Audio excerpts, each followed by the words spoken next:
Түрк халқы ұмыт қалған салт дәстүрді қайта жаңғыртқан Қазақстан еліне қарыздар Атырауда өтіп жатқан халықаралық форум аясындағы Наурыз адамзаттың материалды емес құндылығы атты халықаралық ғылыми тәжірибелік конференциясына жиналған шетелдік ғалымдар осындай пікірде. Наурыз мерекесінің, соның ішінде көрісу салтының ерекшелігін талқылаған ғылыми жиынға отандық қана емес, Еуропа, Таяу Шығыс, тмд елдерінен бірқатар ғалымдар қатысты. Biz Türkiye halkları, Türkiye halkı Batıs'a ketip ultluk salt desturlarımızda unutup kaldık. Birinciden Kazakistan eline, jerine, kalkına biz umutkan salt desturumuzda jana, kayta, janık kanı üçün şeksiz algısımızda bildiremiz.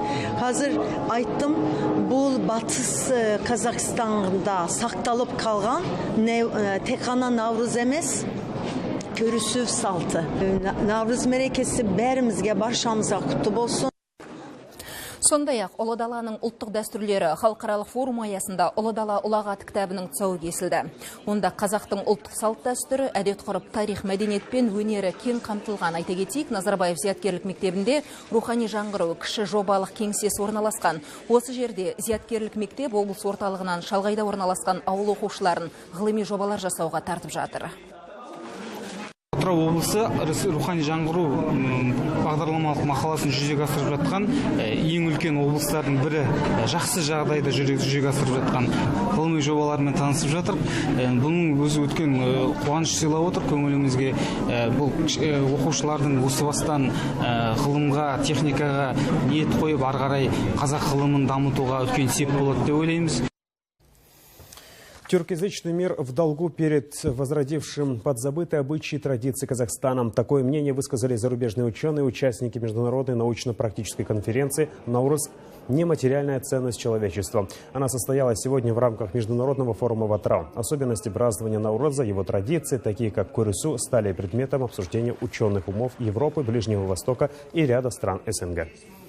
Мы, тюркоязычные народы, подражая Западу, забыли о своих традициях и обычаях. Во-первых, мы бесконечно признательны народу и земле Казахстана, стране, за возрождение славных традиций. Традиция көрісу, сохраненная на западе Казахстана вместе с празднованием Наурыза. Поздравляю всех с праздником Наурыз. Еще одно яркое событие международного форума «Национальные традиции Великой Степи». Презентация книги «Ұлы Дала ұлағаты. Назидание Великой Степи».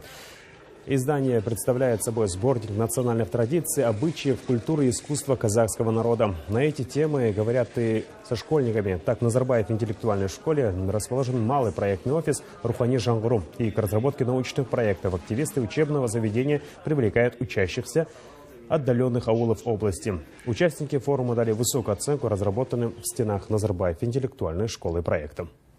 Проект, который важен и нужен для будущего поколения, для молодого поколения, обучить навыкам, наверное, сохранения культуры, сохранения языка, развитию интеллектуального потенциала каждого школьника. Это очень важно.